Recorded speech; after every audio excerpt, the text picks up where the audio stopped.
guys, it's me Megan, your favourite podcaster. Today I'm going to be introducing to you a book called The Black Market by Jed Alexander.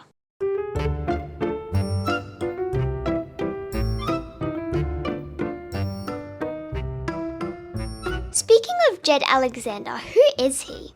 He's an artist and a comic artist from Davies, California.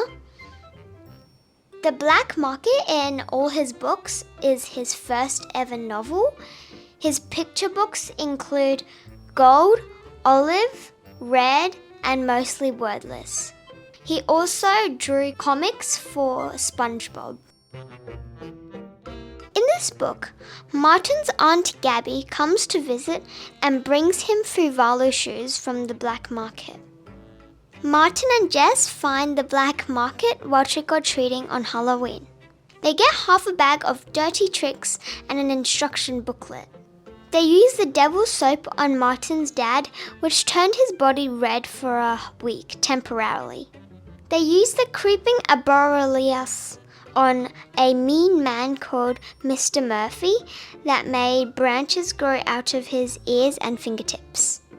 They made Gorgo, Martin's pet pug, float. They realized that using the bag of dirty tricks was bad, so they buried the bag.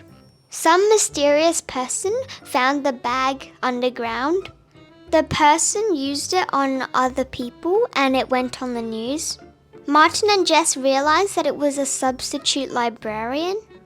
Jess had a plan by using maple syrup to trick the substitute librarian. But at the end, Jess's plan didn't work, so they had to trade one of Jess's French braids for the Fruvalu shoes and the bag of dirty tricks. They put the bag in the furnace and burnt it to a crisp. The characters in the story are Martin, the main character, and he is the one who finds the black market and goes in. He trades the Fruvalu shoes that he got from his Aunt Gabby to get the bag of dirty tricks. Jess, she is Martin's friend and she helps Martin with the bag of dirty tricks to figure out what they do and how to do it. Mr. Murphy, a mean neighbour that lives in the same street as Martin. There was a really funny incident. On a random day, Gorgo, Martin's pet pug, decided to pee on Mr. Murphy's garden. Mr. Murphy crashed out of his door and started screaming like a maniac. So Martin tugged on Gorgo's leash thingy and Gorgo refused to move. So that forced Martin to pick Gorgo up and flee while Mr. Murphy was still screaming like a maniac. And finally, the substitute librarian. He is the guy who stole the bag of dirty tricks from underground and the Fruvalu shoes from the black market. So what exactly is a black market in real life?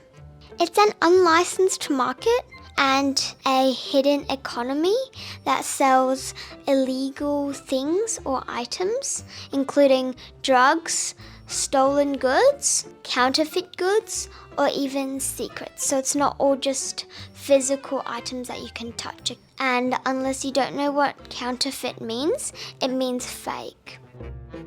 In this story, the black market plays an important role because when Martin and Jess find it in the middle of the alleyway in Halloween while trick-or-treating, it appears to sell unpleasant items, but not items as vicious as drugs or counterfeit goods.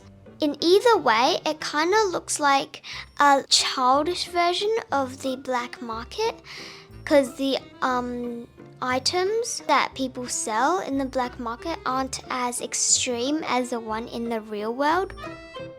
The part of the story that I admired or liked best was Jess's cleverness when facing the substitute librarian and confronting him of stealing the Fruvalu shoes and the bag of dirty tricks.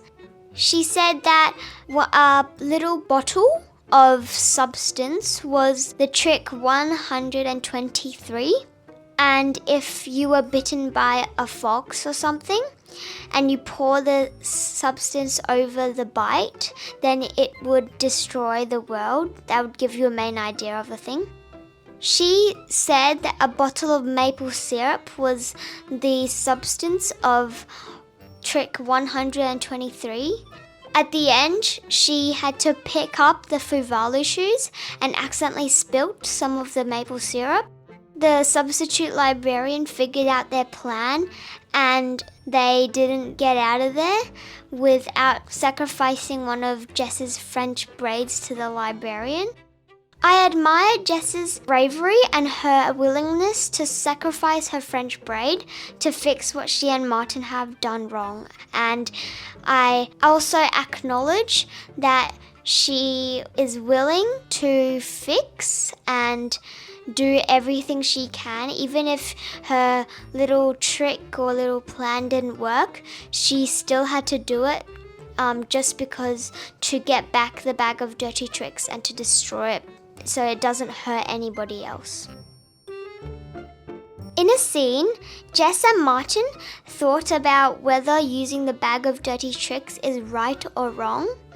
It means that we have to think about our actions and if it's right or wrong, and that if we make the wrong choices, sometimes there will be consequences and we have to fix them. So say I had a little sister and I accidentally broke her toy, or I just wanted to for some reason on that particular moment. I have to first get yelled at by my mum and dad. Second, I have to pay for another toy car for my sister. That's what it's talking about here. Jess has used her French braid to trade for something because in this case, I have to trade money for another toy car, and in her case, she had to trade her French braid for the bag of dirty tricks and the Fuvalu shoes to sort of pay back for what the substitute librarian has done, and secondly, what she and Martin have done. If Jess and Martin haven't purchased this bag of dirty tricks, then this wouldn't have happened, but they let their curiosity go forward and they did it anyway. So Jess had to pay for it, and well, I guess it's fair to say that everyone has to pay for what they have done wrong. I'll give this book a rating of 10 out of 10. 5, because the author based it on real life things like the black market. There is actually a black market in the real world, but he put it in like a childish version, like a less vicious version. He made it spooky and not inappropriate or unnecessary for kids to read. 3, because the drawings are so amazing and so good. He comes from Davies, California, and he is a specialized artist. And as I said before, he drew comics for SpongeBob, and he is an exceptional artist.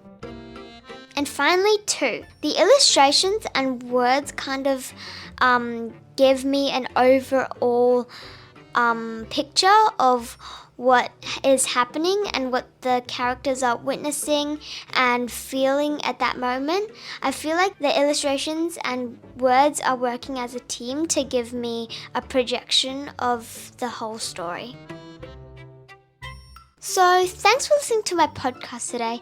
I hope you check out all of my stories. Stay tuned, and I hope to see you in my other podcasts. Bye!